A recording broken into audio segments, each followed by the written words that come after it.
अस्सलाम वालेकुम। Icom part 2 के एडमिशन के चैप्टर के एक और वीडियो के साथ आपको याद होगा प्रीवियस वीडियो में हमने एक बात डिस्कस की थी कि जब एक न्यू पार्टनर एक रनिंग बिजनेस में एडमिशन लेगा तो उसके दो तरीके हमने डिस्कस किए थे। एक तरीका हमने पढ़ा था कि वो परचेज करेगा किसी पुराने पार्टनर से उसका कैपिटल, वो परचेज करेगा किसी पुराने पार्टनर से उसका कैपिटल, या फिर वो डायरेक्ट इन्वेस्टमेंट इनटू फर्म करेगा। तो प्रीवियस वीडियो में हम ये पॉइंट डिस्कस कर चुके हैं और इसके हमने 4 से 5 क्वेश्चन भी सॉल्व किए थे। आज की इस वीडियो में हम बात करेंगे कि अगर एक न्यू पार्टनर एडमिशन लेगा और वो डायरेक्ट इन्वेस्टमेंट इनटू बिजनेस करेगा या वो direct investment into partnership business करेगा तो उसका तरीका क्या होगा। तो देखिए यहां पर लिखा हुआ है admission of new partner by direct investment into firm. अब आप ये समझें स्टूडेंट कि प्रॉपर चैप्टर आपका यहां से स्टार्ट होने जा रहा है जिसमें partner direct investment into firm करेगा। तो सुनिएगा, a new partner may take entry या may take admission in a running business by investing directly into the firm, by investing directly into the firm. वो डायरेक्ट पैसा लगाएगा business में, वो किसी पार्टनर से डील नहीं करेगा, वो किसी पुराने पार्टनर से कैपिटल नहीं खरीदेगा, बल्कि वो डायरेक्ट इन्वेस्टमेंट करेगा फर्म के अंदर under each one of the following methods. In method में से किसी एक मेथड के जरिए वो अपना एडमिशन लेगा एक चलते हुए कारोबार में। हमारे एग्जाम में नॉर्मली इन 4 मेथड में से कोई 2 से 3 मेथड एक साथ आ जाते हैं। तो बच्चों ये 4 मेथड हमारे सिलेबस का पार्ट हैं। पहले मेथड का नाम है सफिशिएंट कैश मेथड, यानी कि एक न्यू पार्टनर एक रनिंग बिजनेस में डायरेक्ट इन्वेस्टमेंट करेगा तो उसके 4 मेथड हमारे सिलेबस का पार्ट हैं। पहला है सफिशिएंट कैश मेथड, क्या होता है बात करेंगे। सेकंड है बोनस मेथड, थर्ड है गुडविल मेथड और फोर्थ मेथड है mixture of bonus and goodwill method. कभी कभार इसे सुपर बोनस मेथड भी कहते हैं या इसे mixture of bonus and goodwill method भी कहा जाता है। अच्छा, अब अगला पॉइंट यह है कि अगर कोई partner direct investment into firm करेगा, डायरेक्टली पैसा बिजनेस में लगाएगा, तो उसका इंपैक्ट, उसका असर पार्टनरशिप बिजनेस पे क्या पड़ेगा। अगर आपको याद हो प्रीवियस वीडियो में हमने ये बात की थी कि अगर एक न्यू पार्टनर किसी पुराने पार्टनर से कैपिटल खरीदेगा तो उसका इंपैक्ट ये होगा कि पैसा बिजनेस में नहीं आएगा। ये बात हम प्रीवियस वीडियो में डिस्कस कर चुके हैं। पैसा जो पार्टनर अपना कैपिटल बेच रहा है वो अपने घर ले जाएगा। और सेकंड हमने ये बात की थी कि सेलर पार्टनर जो है उसका कैपिटल डिक्रीज होता है और जो बायर पार्टनर है उसका कैपिटल इंक्रीज होता है। और तीसरी बात हमने ये पढ़ी थी कि total capital of the firm unchanged रहता है, यानी कि उसमें कोई तब्दीली नहीं होती। ये कब की बात है? ये उस वक्त की बात है जब नया पार्टनर पुराने पार्टनर से उसका कैपिटल खरीदता था। लेकिन आज के केस में सूरत हाल थोड़ी डिफरेंट है, कंडीशन थोड़ी डिफरेंट है। अब इसका इंपैक्ट क्या होगा सुनिएगा। इंपैक्ट ऑन पार्टनरशिप फर्म, किसका इंपैक्ट? डायरेक्ट इन्वेस्टमेंट का इंपैक्ट, यानी कि कोई न्यू पार्टनर डायरेक्टली पैसा बिजनेस में लगाएगा तो उसका इंपैक्ट पार्टनरशिप बिजनेस पे क्या पड़ेगा सुनिएगा। पहला इंपैक्ट क्या होगा? Cash invested bye new partner will come in the partnership firm. क्या मतलब समझिएगा। जब न्यू पार्टनर बिजनेस में पैसा लगाएगा तो प्यारे बच्चों वो पैसा बिजनेस में आएगा। वो पैसा कहां पर आएगा? बिजनेस में आएगा, यानी कि पार्टनरशिप बिजनेस को वो पैसा मिलेगा, मतलब बिजनेस के एसेट्स में इजाफा होगा। प्रीवियस वीडियो के अंदर हमने ये बात की थी कि पैसा बिजनेस में नहीं आ रहा। आज हम बात करेंगे कि पैसा बिजनेस में आएगा, क्यों? डायरेक्ट इन्वेस्टमेंट हो रही है बिजनेस के अंदर। तो cash invested bye new partner will come in the partnership firm, एक तो ये हो गया। Second, total capital of the firm will increase. Total capital firm का बढ़ जाता है या बढ़ जाएगा। क्या मतलब? जब एक न्यू पार्टनर बिजनेस में पैसा लगाएगा तो बिजनेस को वो कैश देगा और उसके बदले में बिजनेस उसको क्या देगा? उसके बदले में बिजनेस उसको मलकियत देगा, उसको हिस्सा देगा। तो बिजनेस के एसेट्स में इजाफा होगा और पार्टनर की मलकियत में इजाफा होगा। तो इसका मतलब है कि अल्टीमेटली पूरे बिजनेस के कैपिटल में भी इजाफा हो जाएगा। परेशान होने की जरूरत नहीं है, जब हम क्वेश्चन सॉल्व करेंगे तो ये चीजें आपको क्लियर हो जाएंगी। अच्छा, तो बात हो रही थी कि हमारे सिलेबस में ये 4 मेथड है, इन चारों मेथड को हमने एक एक करके डिस्कस करना है।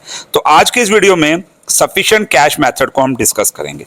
अब सफिशिएंट कैश मेथड वो एक मेथड है जिसके थ्रू कोई न्यू पार्टनर एक रनिंग बिजनेस में, एक चलते हुए पार्टनरशिप बिजनेस में डायरेक्टली पैसा बिजनेस में लगाता है।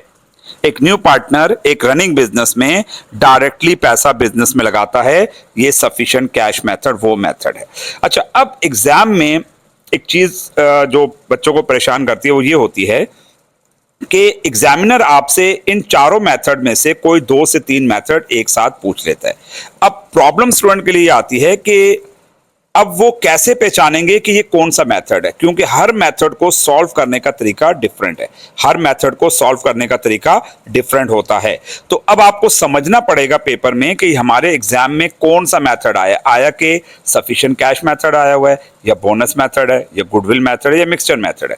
इन चारों में से कौन से 2, 3 या एक मेथड आया हुआ है, उसकी पहचान करना जरूरी होगा। क्यों? क्योंकि पहचान करने के बाद ही आप उसको सॉल्व कर पाएंगे, अदरवाइज वो आपसे सॉल्व नहीं होगा। तो अब करना यह है बच्चों कि हमने हर मेथड की पहचान को समझना है। मैं आपको हर मेथड की पहचान लिखवाऊंगा, पहचान समझाऊंगा, और फिर उनको उस मेथड को सॉल्व करने के स्टेप्स क्या होंगे। यानी कि आप सफिशिएंट कैश मेथड में अगर हैं तो आप उसको सॉल्व कैसे करेंगे, क्योंकि एग्जाम में हमें स्टेप्स अप्लाई करके नंबर हासिल करने हैं। तो यहां पे मैं आपको ये कहूंगा कि कुछ चीजों को आपको लर्न करना होगा, याद करना होगा कि भाई हाँ, सफिशिएंट कैश मेथड में ये पहचान है, अगर ये लिखा हुआ आएगा तो ये सफिशिएंट कैश मेथड होगा, और अगर ये सफिशिएंट कैश मेथड है तो ये काम मुझे करने हैं, जिनके बाद मेरा आंसर कंप्लीट हो जाएगा और मैं इंशाल्लाह नंबर पूरे ले लूंगा।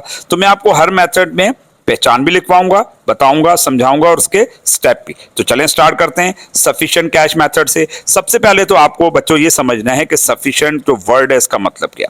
सफिशिएंट की बहुत सी मीनिंग्स होती हैं। इंग्लिश का एक वर्ड है सफिशिएंट, अगर हम इसको सिंपल वर्ड्स में लें तो सफिशिएंट का मतलब होता है काफी या इनफ। लेकिन यहां पर हमारे इस चैप्टर में एडमिशन में सफिशिएंट का मतलब बच्चों होगा बराबर। सफिशिएंट का मतलब क्या होगा? बराबर। क्या मतलब बराबर? समझिएगा। बराबर से मुराद यह है कि न्यू पार्टनर जितना पैसा बिजनेस में लेकर आएगा, न्यू पार्टनर जितनी इन्वेस्टमेंट बिजनेस में करेगा, उसके बराबर उसे मलकियत मिल जाएगी। आई रिपीट, न्यू पार्टनर जितनी कैश इन्वेस्टमेंट करेगा, जितने एसेट्स वो न्यू बिजनेस में लगाएगा, 1 लाख के, 2 लाख के, 3 लाख के, 4 लाख के, जितनी अमाउंट की वो इन्वेस्टमेंट करेगा, उसके बराबर उसे क्या मिल जाएगा? कैपिटल मिल जाएगा। उसके बराबर उसे मलकियत मिल जाएगी। अब आप सोचेंगे सर क्या उससे कम या ज्यादा भी मलकियत मिलती है? बिल्कुल मिलती है। आगे चल के जब हम ये बोनस, गुडविल, मिक्सचर मेथड पढ़ेंगे तो उसमें आप देखिएगा कि न्यू पार्टनर जितनी इन्वेस्टमेंट करेगा उससे कम या ज्यादा उसको मलकियत मिलेगी। वो जब हम मेथड पे जाएंगे तो डिस्कस कर लेंगे। तो यहां पर आप ये समझें कि न्यू पार्टनर जितनी इन्वेस्टमेंट करेगा उसके बराबर उसे क्या मिल जाएगा बच्चों? उसके बराबर उसे कैपिटल मिल जाएगा, या उसके बराबर उसे क्या मिल जाएगी? मलकियत मिल जाएगी। ठीक है जी, पहला तो हमने ये पॉइंट समझ लिया कि सफिशिएंट का ये मतलब है। अब अगला पॉइंट ये है कि पहचान, हम कैसे पहचानेंगे कि ये सफिशिएंट कैश मेथड है, हम कैसे पहचानेंगे। अच्छा, अगर मैं आपको यहां पर पहचान समझाने बैठ जाऊं तो आपको समझ नहीं आएगी। उसके लिए हमें एक क्वेश्चन को पढ़ना पड़ेगा, फिर मैं दोबारा आपको पहचान पर लेकर आता हूं। तो मैं एक क्वेश्चन पढ़ने जा रहा हूं, सुनिएगा। क्वेश्चन नंबर 1 समझिएगा। आपकी स्क्रीन पे आपके सामने एक क्वेश्चन है, पढ़ रहा हूं, सुनिएगा। अगर आपको ये क्वेश्चन समझ आएगा तो इंशाल्लाह इसका सॉल्यूशन भी समझ आ जाएगा। कह रहे कि Ali and Amjad were partners in a business. Ali और अमजद एक बिजनेस में पार्टनर थे with capital of ₹120 and ₹1,80,000 respectively. Ali की इन्वेस्टमेंट 1,20,000 थी और अमजद की इन्वेस्टमेंट 1,80,000 थी। ऑन जून 1, 2024 दे एग्रीड, वो राजी हो गए किस बात के लिए? To admit Naeem as a new partner for 1/3 share in the firm. ठीक, जून 1 की बात है। एक न्यू पार्टनर नईम चाह रहा था कि वो इनका पार्टनर बन जाए अली और अमजद का। तो अली और अमजद एग्री हो गए, ठीक है आप हमारे साथ हमारे पार्टनर बन जाएं। और उसे कहा गया, नईम को कहा गया कि भाई आपको बिजनेस में 1/3 शेयर दिया जाएगा। 1/3 का मतलब ये है कि अगर बिजनेस, पूरे बिजनेस की मलकियत के 3 हिस्से किए जाएं, पहला हिस्सा, दूसरा हिस्सा, तीसरा हिस्सा, तो उसमें से कोई एक हिस्सा हम नईम को दे देंगे। यानी कि 1/3 का मतलब होता है 3 हिस्सों में से कोई एक हिस्सा हम नईम को दे देंगे। आगे चलते हैं। Naeem invested sufficient cash for his share. यहां पर गौर करें, आपको टर्म नजर आ रही है सफिशिएंट कैश, आपको वर्डिंग नजर आ रही है sufficient cash. Naeem invested sufficient cash for his share. क्या मतलब? मतलब इसका यह है कि नईम ने अपने हिस्से के लिए, शेयर का मतलब होता है हिस्सा, वो कितना हिस्सा मांग रहा है? वो 1/3 मांग रहा है। वो कह रहा है मुझे पूरे बिजनेस के अगर आप 3 हिस्से करें तो उसमें से एक हिस्सा मुझे दे दें। देखिए, अभी कुर्बानी की ईद गुजरी है, तो उसमें आपको पता है कि बड़े जानवर में 7 हिस्से होते हैं, तो किसी के 2 हिस्से होते हैं उस जानवर में, किसी का 1 हिस्सा होता है, किसी के 3 हिस्से होते हैं, तो पूरे जानवर के 7 हिस्से किए जाते हैं और जिसका जितना जितना हिस्सा होता है उसको उतने से मिल जाते हैं। ये कॉमन सी बात है। सेम इसी तरह पूरे पूरे बिजनेस के 3 हिस्से किए जाएंगे, उसमें से कोई एक हिस्सा दे दिया जाएगा नईम को। ठीक है जी, इसका 1/3 का ये मतलब होता है। अब ये कहा जा रहा है कि Naeem invested sufficient cash for his share, Naeem ने अपने हिस्से के लिए बराबर पैसा लगाया। Record the admission of Naeem. अब आपने यहां पे एक बात नोट की है कि सफिशिएंट कैश की वर्डिंग इस्तेमाल हुई है। ठीक है, तो ये पहचान होती है सफिशिएंट कैश मेथड की। लेकिन मैं आपको एक और पहचान भी बता रहा हूं कि अगर पेपर में सफिशिएंट कैश की वर्डिंग ना लिखी हो फिर हम कैसे पहचानेंगे, और वो उसकी सबसे बड़ी पहचान है सफिशिएंट कैश मेथड की। बच्चों, वो पहचान ये है कि नईम का रेशो तो बता दिया जाएगा, कैपिटल रेशो यानी कि मलकियत तो उसकी बता दी जाएगी, वो कितना हिस्सा मांग रहा है। वो मांग रहा है जी 1/3 शेयर, यानी कि वो पूरे बिजनेस के कैपिटल का तीसरा हिस्सा मांग रहा है, 1/3 हिस्सा मांग रहा है। लेकिन उसके लिए वो इन्वेस्टमेंट कितनी कर रहा है वो हमें पता नहीं है, उसके बदले में वो कितना पैसा लगा रहा है वो हमें नहीं पता। इस पूरे क्वेश्चन में देख लें, कहीं पर भी ये नहीं बताया गया कि नईम अपने इस हिस्से के लिए 1/3 रेशो के लिए कितनी इन्वेस्टमेंट लेकर आएगा, वो कितना पैसा बिजनेस में लगाएगा, ये पूरे क्वेश्चन के अंदर नहीं बताया गया। और ये सबसे बड़ी पहचान होती है किस मेथड की? सफिशिएंट कैश मेथड की। या तो एग्जाम में वो सफिशिएंट कैश की वर्डिंग यूज करेगा, या फिर अगर वो वर्डिंग ना यूज करे तो आप पूरे क्वेश्चन को पढ़ लें, आप पूरे क्वेश्चन को पढ़ लें, देखें इसमें क्या न्यू पार्टनर की कहीं इन्वेस्टमेंट गिवन है। अगर इन्वेस्टमेंट गिवन नहीं है तो आप समझ जाएं कि ये सफिशिएंट कैश मेथड है। क्यों? क्योंकि बाकी तमाम मेथड में इन्वेस्टमेंट हमेशा गिवन होगी। बोनस मेथड में भी इन्वेस्टमेंट गिवन होगी, गुडविल मेथड में भी इन्वेस्टमेंट गिवन होगी, mixture of bonus and goodwill method में भी इन्वेस्टमेंट गिवन नहीं होगी। वाहिद सफिशिएंट कैश मेथड ऐसा है जिसमें उसकी इन्वेस्टमेंट गिवन नहीं होती। देखो यहां पर लिखा हुआ है नेम इन्वेस्टेड सफिशिएंट कैश, उसने कुछ पैसा लगाया, उसने बराबर पैसा लगाया फॉर हिज शेयर, अपने हिस्से के लिए, लेकिन ये नहीं पता कि कितना पैसा लगाया। होपफुली आपको समझ आ रही होगी बात। तो ये इसकी पहचान है। अब यहां देखें, मैंने आपको यही चीज यहां पर बताई है आइडेंटिफिकेशन के अंदर, पहचान के अंदर। पहली पहचान मैंने लिखवाई थी new partner invested sufficient cash, new partner invested sufficient cash. अभी हमने क्वेश्चन पढ़ा था तो उसमें आपको वर्ड नजर आए थे name invested sufficient cash for his share. तो एग्जामिनर नॉर्मली ये वर्डिंग यूज करता है, लेकिन अगर ये वर्डिंग यूज नहीं करेगा तो हमारी दूसरी पहचान क्या होगी? Ratio of capital of new partner is given. मतलब हमें यह बता दिया गया कि नईम 1/3 रेशो मांग रहा है।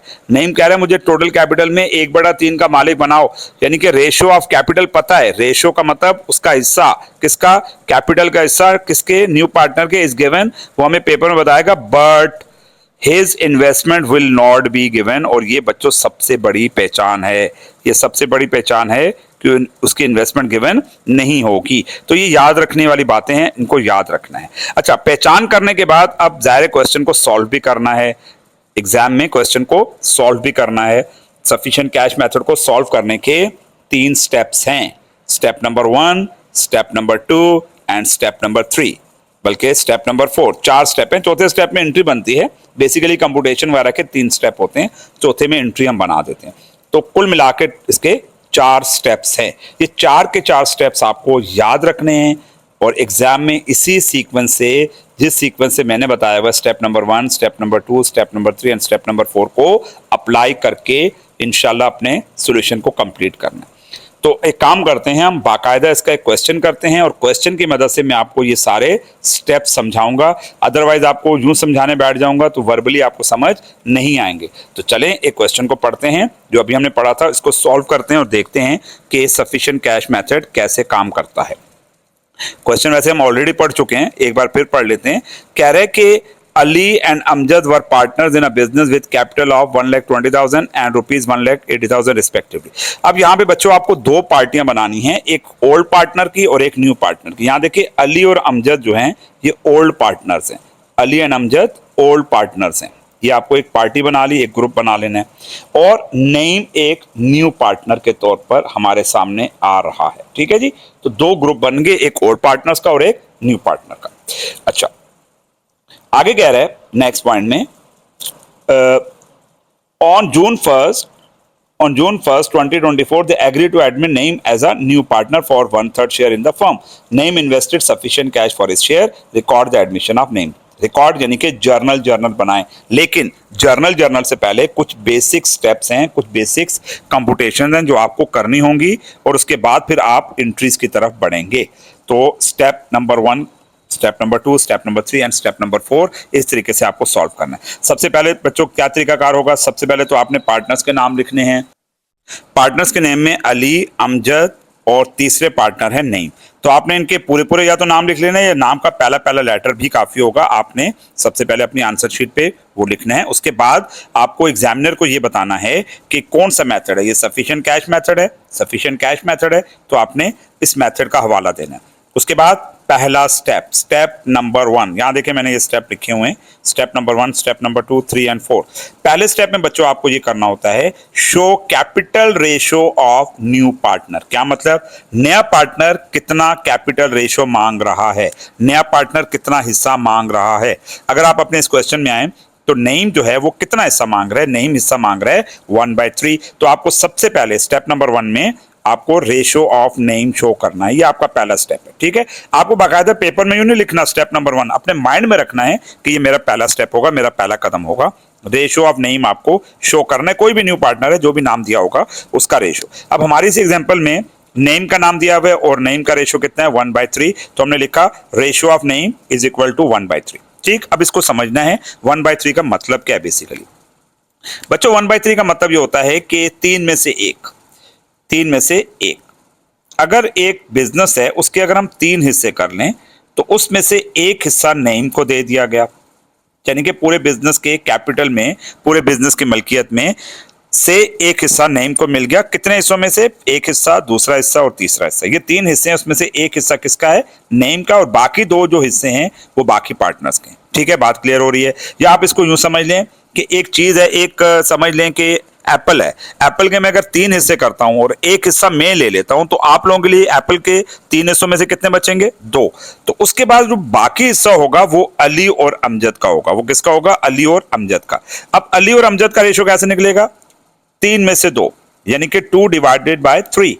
बात समझ रहे हैं, यहां देखें 1/3, 3 में से एक हिस्सा किसको दे दिया, नेम को। तो 3 में से एक हिस्सा अगर नेम ने ले लिया तो 3 में से कितने हिस्से बाकी पार्टनर के पास बचे, तो यकीनन 3 में से 2 हिस्से बाकी पार्टनर के पास बचे, तो आपने उनको 2/3 देना है। 1/3 इसका और 2/3 इसका। ठीक, 3 कहां से आया, 3 यहां से आया, 1 कहां से आया, 1 यहां से आया, रेशो ये दिया गया है। सही है जी, क्लियर है। पहला स्टेप हो गया, दूसरा स्टेप हो गया। अच्छा, अगर मैं आपको ये कहूं कि नेम 1/4 रेशो मांगता, 4 में से एक हिस्सा मांगता, तो उनके लिए कितना छोड़ता, 4 में से कितने हिस्से छोड़ता। एक एप्पल के 4 टुकड़े करता हूं, एक टुकड़ा मैं ले लेता हूं, तो आपके लिए कितने रहेंगे, 4 में से 3। तो उस सूरत में बाकी पार्टनर्स के लिए 3/4 रह जाता। ठीक है जी, नीचे और ऊपर वैल्यूज आपको पूरी करनी है। नीचे 4 है, ऊपर 1 है, तो कमी कितनी है, 3 की, तो अगले स्टेप में 3/4 हो जाएगा। चीजों को क्लियर करके आगे बढ़ना है। तो हमारा कौन कौन सा स्टेप हो गया जी, हमारा स्टेप नंबर 1 भी हो गया, हमारा स्टेप नंबर 2 भी हो गया। स्टेप नंबर 2 में क्या था, show capital ratio of old partner. पहले में क्या था, show capital ratio of new partner. ये 2 स्टेप हमने शो कर दिए अपनी आंसर शीट पे। अब तीसरा स्टेप, स्टेप नंबर 3, जिसमें हमें क्या करना है, हमें computation of total capital after admission करना है। सर इसका क्या मतलब है, मतलब समझिएगा। इसका मतलब यह है कि जब न्यू पार्टनर बिजनेस में इन्वेस्ट करेगा, जैसा कि नई बिजनेस में इन्वेस्ट करेगा, जाहिर है कुछ ना कुछ पैसा लेकर आएगा, कुछ ना कुछ वो इन्वेस्टमेंट करेगा। 1 लाख की, 2 लाख की, 3 लाख की इन्वेस्टमेंट तो करेगा वो। और हमने ये पढ़ा है कि डायरेक्ट इन्वेस्टमेंट हो रही है, सफिशिएंट कैश मेथड में डायरेक्ट इन्वेस्टमेंट की अप्रोच चलती है, यानी कि पैसा बिजनेस के अंदर आ रहा होता है, पैसा पार्टनरशिप बिजनेस को मिल रहा होता है। तो नेम जितनी भी इन्वेस्टमेंट करेगा बच्चों, वो पैसा बिजनेस में आएगा। जब वो पैसा बिजनेस में आएगा तो बिजनेस के एसेट्स में इजाफा होगा, और जब बिजनेस के एसेट्स में इजाफा होगा तो नेम की मलकियत में भी इजाफा होगा, क्योंकि नेम मालिक बन जाएगा। तो इसका मतलब है अगर नेम की मलकियत में, मतलब नेम के कैपिटल में इजाफा होगा तो बिजनेस के कैपिटल में इजाफा होगा, बिजनेस के अंदर एक मालिक और बन के आ जाएगा। पहले 2 मालिक थे, अब 3 मालिक हो गए। अब नेम भी मालिक हो गया, तो नेम ने भी बिजनेस के अंदर मलकियत ले ली। तो इसका मतलब है कि बिजनेस का कैपिटल बढ़ेगा। तो अब बढ़ के कितना हो जाएगा, पहले देखे ना, पहले बिजनेस का कैपिटल कितना था, 1,20,000 लगाए हुए थे अली ने और 1,80,000 लगाए हुए थे अमजद ने। तो अगर देखा जाए तो नेम के आने से पहले बिजनेस का टोटल कैपिटल था 3 लाख। नेम के आने से पहले बिजनेस का टोटल कैपिटल था 3 लाख, लेकिन अब जाहिर है नेम इन्वेस्टमेंट करेगा तो अब बिजनेस का कैपिटल बढ़ेगा। अब बढ़ के कितना हो जाएगा, इस पॉइंट को समझना होगा आपको। इसका एक फार्मूला है और वो फार्मूला आपको याद करना है। जब भी सफिशिएंट कैश मेथड आएगा तो टोटल कैपिटल आफ्टर एडमिशन कैसे निकालेंगे, total capital after admission is equal to capital of Ali and Amjad, यानी कि पुराने पार्टनर्स का कैपिटल लिया जाएगा, अली और अमजद का कैपिटल लिया जाएगा। अली और अमजद का कैपिटल जितना भी है वो आपने ब्रैकेट में प्लस करना है, ठीक है, capital of Ali and Amjad. इसको मल्टीप्लाई करवाना है इनवर्स रेशो से। इनवर्स का मतलब होता है रिवर्स, उल्टा। किसका रेशो इनवर्स, यहां देखिए, यहां दो रेशोज हैं, एक रेशो ऑफ नेम है, एक ratio of Ali and Amjad है। हमने यहां पर कैपिटल किसका लिया हुआ है, हमने पुराने पार्टनर्स का कैपिटल लिया हुआ है या न्यू पार्टनर का, हमने पुराने पार्टनर्स का कैपिटल लिया हुआ है, क्योंकि न्यू पार्टनर का कैपिटल तो हमें पता ही नहीं है, उसकी इन्वेस्टमेंट तो पता ही नहीं है। तो हमने ओल्ड पार्टनर के कैपिटल को लेना है और उन्हीं के रेशो को इनवर्स करना है। इस रेशो को, ratio of Ali and Amjad को इनवर्स करना है या रिवर्स करना है। जो 2/3 है ना, इसको 3/2 कर दीजिएगा।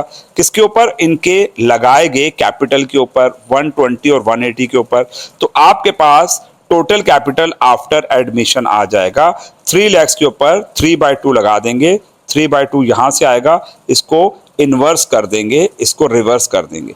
2/3 को क्या कर दिया, 3/2, यानी कि इन दोनों के कैपिटल को प्लस करेंगे, किन दोनों के, अली और अमजद के, तो ये टोटल बनेगा 3 लाख। 3 लाख के ऊपर हम ये रेशो लगा देंगे, 3 लाख को 3 से मल्टीप्लाई करेंगे और 2 पे डिवाइड करेंगे, तो आपके पास रिजल्ट आएगा 4,50,000। आसान से इसका फार्मूला है, ये याद करना है। पुराने पार्टनर्स का कैपिटल लेना है, उसको आपस में प्लस करना है, जो टोटल बनेगा उसके ऊपर पुराने पार्टनर के रेशियो को रिवर्स करके लगाना है, घुमा के लगाना है। तो अब आपके पास बच्चों ये आंसर आया 4,50,000। अब आप पूछेंगे सर ये क्या है, अब मैं आपसे पूछ रहा हूं कि ये क्या है और ये क्या है। अब आप समझिएगा, ये जो 3 लाख है ये नेम के आने से पहले बिजनेस का कैपिटल था। ये जो 3 लाख है ये नेम के आने से पहले बिजनेस का कैपिटल था।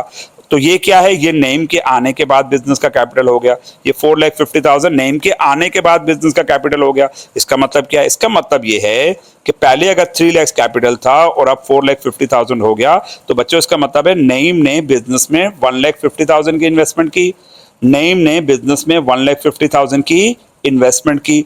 अब वो पैसा लेकर आएगा, कितना पैसा लेकर आएगा, वो 1,50,000 लेकर आएगा। कैसे, उसके आने के बाद बिजनेस का कैपिटल हो जाएगा 450 और उसके आने से पहले 3 लाख था। तो इन दोनों वैल्यूज का जो डिफरेंस होगा वो हमारा इन्वेस्टमेंट होगी नेम की, ठीक है। अच्छा, इसको एक और तरह से भी समझते हैं। नेम के आने के बाद बिजनेस का टोटल कैपिटल कितना हो जाएगा, 4,50,000। कितना हो जाएगा, 4,50,000। और इसमें नेम कितना रेशो मांग रहा है, नेम कह रहा है भाई मुझे इस 4,50,000 में 1/3 का मालिक बना दो, मुझे इस 4,50,000 में 1/3 का मालिक बना दो। तो अगर मैं 4,50,000 का 1/3 लेता हूं, मल्टीप्लाई बाय 1 डिवाइडेड बाय 3 करता हूं, तो बच्चों मेरे पास वही रिजल्ट आएगा 4,50,000। अगर नेम ये चाह रहा है कि वो बिजनेस में 1/3 का मालिक बन जाए, 1/3 का मालिक बन जाए, तो बच्चों उसको बिजनेस के अंदर कितना पैसा लेकर आना होगा, उसको 1.5 लाख रुपए लेकर आने होंगे, उसको 1,50,000 रुपीज लेकर आना होगा, जो यहां से प्रूव हो रहा है। 450 और 3 लाख का डिफरेंस 150 बनता है, और अगर आप 4,50,000 के ऊपर ये रेशो अप्लाई करें तब भी 150 ही आंसर आएगा। अच्छा, अब इसकी हमने क्या करना है, एग्जाम में मांगा गया record the admission of name, हमें इसको रिकॉर्ड करना है जर्नल में। अब एक बात मुझे बताएं, नेम कितना पैसा लेकर आएगा, नेम 1,50,000 लेकर आएगा। नेम ये पैसा जो लेकर आएगा, क्या वो बिजनेस में इन्वेस्ट करेगा या किसी एक पर्टिकुलर पार्टनर को देगा, वो बिजनेस में इन्वेस्ट करेगा। तो क्या बिजनेस के पास पैसा आएगा या बिजनेस से पैसा जाएगा, पैसा बिजनेस में आएगा। तो बिजनेस की कैश में क्या होगा, इजाफा होगा, बिजनेस की कैश में इजाफा होगा और नेम की मलकियत में इजाफा होगा। क्यों, पहले नेम 0% का मालिक था, पहले नेम के इन्वेस्टमेंट या उसकी मलकियत 0 थी, अब उसने 1.5 लाख रुपया बिजनेस में लगा दिया, तो बच्चों वो 1.5 लाख रुपए का मालिक बन गया। तो इसकी जर्नल एंट्री कैसे बनेगी, इसकी एंट्री कैसे बनेगी, सबसे पहले हम पार्टनर्स के नेम लिखेंगे। पार्टनर्स के नेम में अली, अमजद और नईम, इनके या तो पूरे नाम आप लिख लेंगे या फिर इनके नाम का पहला लेटर जर्नल और डेट और ईयर जो भी क्वेश्चन में मेंशन होगा। जैसे यहाँ पर दिया हुआ है 2024 जून 1, तो आपने 2024 जून 1 कैश डेबिट और कैपिटल नेम क्रेडिट, ये एंट्री बनेगी। इस एंट्री को जरा समझिएगा, ये एंट्री क्यों बनेगी इस तरह से। देखें, आप मुझे एक बात ये बताएं कि नईम जब इन्वेस्टमेंट करेगा 1,50,000 की, तो क्या वो पैसा ला के किसी एक पर्टिकुलर पार्टनर को देगा या वो पैसा बिजनेस में इन्वेस्ट करेगा? वो पैसा बिजनेस में इन्वेस्ट करेगा, तो इसका मतलब बिजनेस को कैश मिलेगा। तो कैश बिजनेस के पास आ रहा है, तो कैश एसेट, एसेट जब आएगा बढ़ेगा बढ़ेगा तो डेबिट करेंगे। तो आपने कैश को क्या करना है? डेबिट करना है। इसके अमाउंट पे पहले हम डिस्कशन कर चुके हैं कि नईम के आने से पहले कैपिटल 3 लाख था और नईम के आने के बाद 450 हो गया, तो ये वर्किंग आपको यहाँ शो करनी है। तो इसका मतलब नईम को 1,50,000 का कैश लाना होगा। नईम बिजनेस को कैश देगा और उसके बदले में बिजनेस नईम को क्या देगा? उसके बदले में बिजनेस नईम को कैपिटल देगा, मलकियत देगा, हिस्सा देगा। तो बिजनेस के बाद बच्चों कैश बढ़ रहा है और नईम का कैपिटल बढ़ रहा है। बिजनेस का एसेट बढ़ रहा है और नेम का कैपिटल बढ़ रहा है। एसेट बढ़ता है तो डेबिट करते हैं, तो कैश को डेबिट कर लेंगे, और कैपिटल जब बढ़ता है तो क्रेडिट कर लेंगे। नेम के कैपिटल को हम क्रेडिट कर देंगे। To record admission of Naeem, ये नरेशन हम लिख देंगे। तो इस तरह से सफिशिएंट कैश मेथड के ये स्टेप पूरे होते हैं। एक और क्वेश्चन हम देखेंगे, क्वेश्चन नंबर 2, ताकि ये सारी चीजें हमें बिल्कुल क्लियर हो जाए। क्वेश्चन नंबर 2 में कह रहा है, Zakir and Sabir work partners in a business with capital of ₹170 and ₹160 respectively. On June 10, 2024, they agreed to admit Fazal as a new partner for 1/4 share. यहाँ पर देखिएगा फजल कितना हिस्सा मांग रहा है। फजल कह रहा है कि मुझे कैपिटल में 1/4 का मालिक बनाते हैं। आगे कह रहा है कि Fazal invested sufficient cash for his share. तो यहाँ पर देखें वर्डिंग क्या यूज हो रही है? Sufficient cash. तो आप समझ जाएं कि सफिशिएंट कैश मेथड है। और वैसे भी आप चेक करें तो इस पूरे क्वेश्चन में कहीं पर भी ये नहीं बताया गया कि फजल कितनी इन्वेस्टमेंट लेकर आ रहा है, यानी कि फजल घर से कितना पैसा लेकर आ रहा है। तो बच्चों इसका मतलब है ये कौन सा मेथड है? ये सफिशिएंट कैश मेथड है। तरीकाकार वही, पार्टनर्स के नेम लिखे जाएंगे, मेथड का नेम लिखा जाएगा। सबसे पहले आपको न्यू पार्टनर का रेशो अपनी आंसर शीट पे डिफाइन करना होगा। रेशो ऑफ फजल, फजल कितना रेशो मांग रहे हैं? फजल कह रहे हैं कि मुझे पूरे बिजनेस के 4 हिस्से करें तो उसमें से मुझे 1 हिस्सा दे दें। बिजनेस के अगर 4 हिस्से करें तो उसमें से मुझे 1 हिस्सा दे दें। तो 4 में से 1 हिस्सा फजल को दे दिया, तो 4 में से 3 हिस्से जाकिर और साबिर के बच गए। जाकिर और साबिर कौन है? पुराने पार्टनर हैं। फजल कौन है? न्यू पार्टनर है। तो यहाँ पर लिखा हुआ है ratio of Fazal 1/4, ratio of Zakir and Sabir 3/4। बाकी तरीकाकार वही होगा, computation of total capital after admission, जैसे आपने प्रीवियस एग्जांपल में किया था computation of total capital after admission, वही तरीकाकार यहाँ पर भी होगा, वही फार्मूला यहाँ पर भी यूज होगा। Total capital after admission is equal to capital of Zakir and Sabir multiply by inverse ratio. Inverse ratio किनका? उस पार्टी का इनवर्स रेशो लेंगे जिसका कैपिटल लिया जा रहा है। तो कैपिटल किसका लिया जा रहा है? ओल्ड पार्टनर का। तो बच्चों रेशो भी किसका इनवर्स करेंगे? ओल्ड पार्टनर का। अब क्वेश्चन में देखें 1,70,000 एक का है और 1,60,000 दूसरे का है। तो आपने ब्रैकेट में इन दोनों को क्या कर लेना होगा? अपनी आंसर शीट में एग्जाम में प्लस कर लेना होगा और इसको मल्टीप्लाई करवाना होगा इस रेशो के रिवर्स से, यानी कि इनवर्स से। मतलब 3/4 को 4/3 करते हैं, 3/4 को 4/3 करते हैं, तो ये इनवर्स रेशो हो जाएगा। तो आपने ब्रैकेट में इनको प्लस किया, इसका टोटल आ रहा है 3,30,000। 330 क्या है? नए पार्टनर के आने से पहले, यानी कि फजल के आने से पहले पुराने पार्टनर्स का कैपिटल। और ये रेशो कहां से आया? 4/3। ये आपने 3/4 को रिवर्स कर दिया, तो आपका आंसर आ रहा है 4,40,000। ये 440 क्या है? ये है टोटल कैपिटल आफ्टर एडमिशन। ये है टोटल कैपिटल आफ्टर एडमिशन। तो फिर ये क्या है? ये है टोटल कैपिटल बिफोर एडमिशन। 330 क्या है? Total capital before admission. और ये 440 क्या है? Total capital after admission. इन दोनों का डिफरेंस आप लेंगे तो वो बनेगा 1,10,000। तो इसका मतलब है कि फजल को 1,10,000 का कैपिटल आना होगा। ये दूसरे लफ्जों में फजल को 1,10,000 की इन्वेस्टमेंट करनी होगी। बाकी रिक्वायर्ड वही है, रिकॉर्ड द एडमिशन ऑफ फजल। तो आपको जर्नल का फॉर्मेट बनाना है, तीनों पार्टनर्स के नाम, जर्नल कैश डेबिट, कैश के सामने वर्किंग शो करेंगे।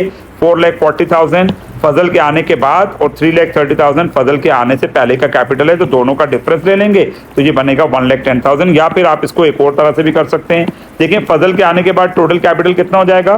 4,40,000। और फजल इसमें रेशो कितना मांग रहा है? फजल कह रहा है कि मुझे 1/4 दे दें। तो अगर आप इसका 1/4 निकालेंगे 4,40,000 का, तो बच्चों वो आंसर आपके पास ये आ जाएगा 1,10,000। ठीक है, या तो आप इस तरह से वर्किंग शो कर दें या फिर आप 440 का 1/4 शो कर दें, तब भी आपका आंसर ठीक होगा। कैश डेबिट, कैपिटल फजल क्रेडिट, नरेशन आ जाएगी टू रिकॉर्ड एडमिशन ऑफ फजल। तो इस तरह से आपने ये एंट्री बनाकर अपना रिक्वायर्ड पूरा कर लिया। ठीक है जी, नेक्स्ट क्वेश्चन की तरफ बढ़ेंगे। क्वेश्चन नंबर 3 इसी तरह का है, लेकिन उसमें एक रिक्वायर्ड बढ़ जाएगा, prepare balance sheet after admission. इस क्वेश्चन के बाद फिर सफिशिएंट कैश मेथड को मैं एंड करूंगा और फिर एक नए मेथड की हम वीडियो बनाएंगे। आगे कह रहे क्वेश्चन नंबर 3 में, Following balance sheet is related to a partnership business as on June 8, 2024. जरा देखिएगा ये बैलेंस शीट आपको गिवन है जिसमें एसेट्स हैं और इक्विटीज हैं।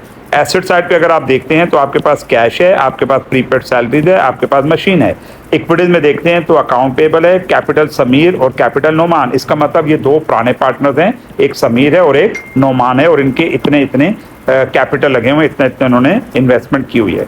आगे कह रहे हैं जून 8, 2024, मतलब इस तारीख को, जिस तारीख की बैलेंस शीट है, जिस डेट की बैलेंस शीट है उसी डेट का जिक्र कर रहा है कि on June 8, 2024 they agree to admit Kamran as a new partner. उन्होंने अपने साथ किसको मिला लिया? उन्होंने अपने साथ कामरान को मिला लिया जी। और कामरान कितना रेशो मांग रहा है? कामरान कह रहे हैं मुझे 2/5 का मालिक बनाओ, 2/5 का मुझे मालिक बनाओ। ठीक है जी।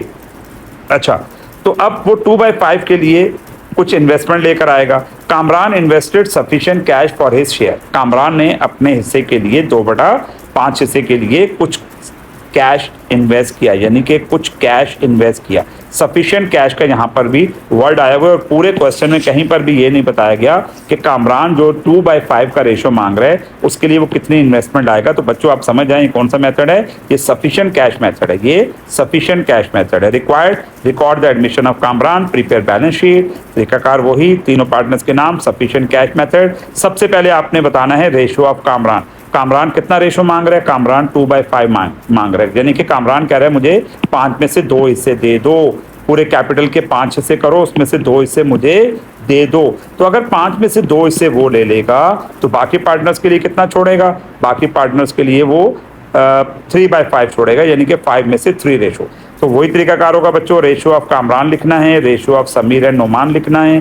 5 में से 2 हिस्से अगर वो ले लेगा कामरान तो 5 में से 3 हिस्से इनके पास रह जाएंगे। ठीक है जी। उसके बाद computation of total capital after admission, formula आपको याद होना चाहिए। Total capital after admission is equal to capital of Sameer and Noman. हमेशा अपने पुराने पार्टनर्स का कैपिटल लेना है और पुराने पार्टनर के रेशो को उसके ऊपर इन्वर्स कर देना है। पुराने पार्टनर्स का कैपिटल 350 और 130 है। अगर इन दोनों को ब्रैकेट में प्लस करें 350 130 और इसको 5/3 कर दे, 5/3 कहाँ से आया? यहाँ से आया, आपने इस रेशो को इन्वर्स कर दिया।